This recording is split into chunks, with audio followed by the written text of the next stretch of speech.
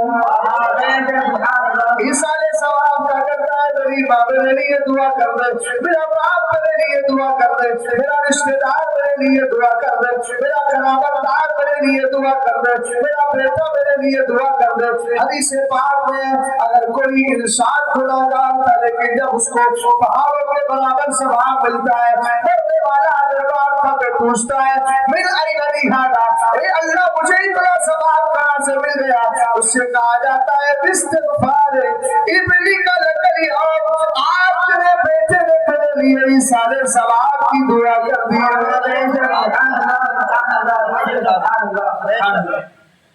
سرکار نے فرمایا اللہ دنیا والوں کی دعاؤں کے صدقے میں قبر والوں پر پہاڑوں کے برابر ثواب اتارتا ہے.